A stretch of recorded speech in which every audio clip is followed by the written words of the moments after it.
Daily Manna from the Torah by Dr. Ketriel Blad. Shalom everyone, and welcome to this new week for Parashat Behar on the Mount.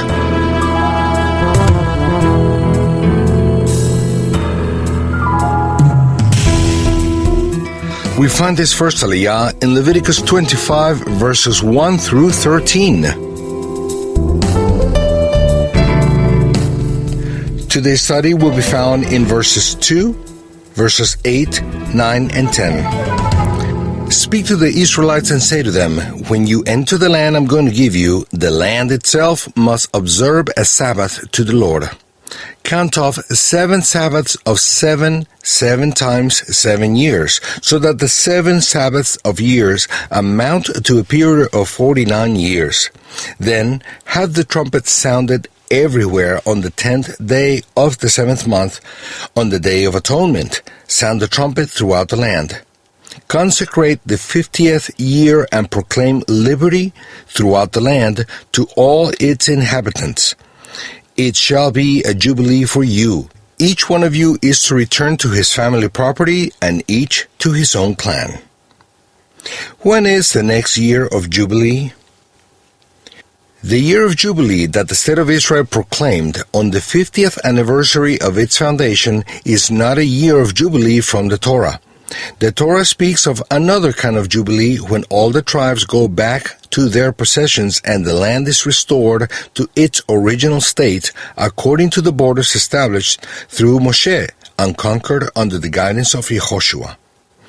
After the dispersion of the 10 tribes of the north in the year 722 before the Common Era, there has been no way of celebrating the year of Jubilee. However, sabbatical years were counted during the time of both temples. During the time of the Second Temple, the years of Jubilee weren't celebrated, but they were counted.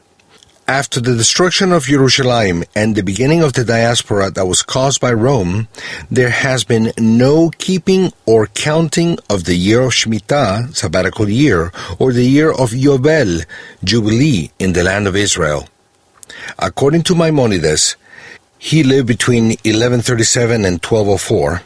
In the future, a new counting of the year Shemitah and Jubilee on the third return from the diaspora by Rome will start, just as it was done on the second return in the time of Ezra. In the year 1881-1882, 5642 in the Hebrew calendar, the first aliyah of the third return was made.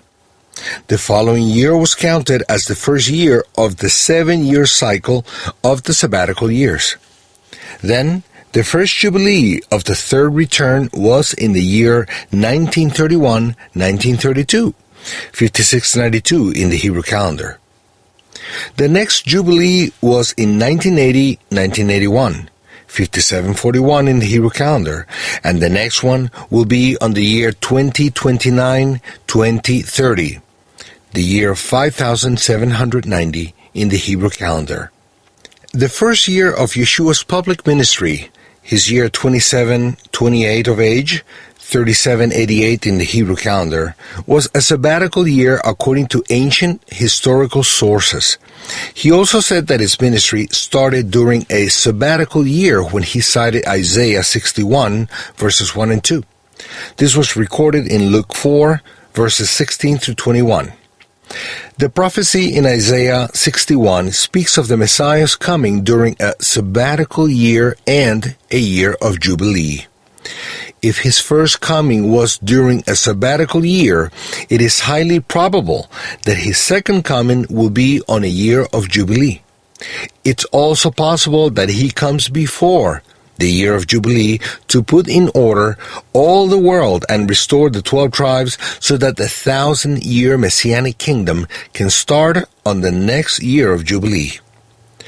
Time will prove if the counting that started from 1882-1883, 5643 in the Hebrew calendar, is correct, so that the next year of Jubilee falls on 2029-2030, 5790 in the Hebrew calendar, which would be the beginning of the Messianic kingdom.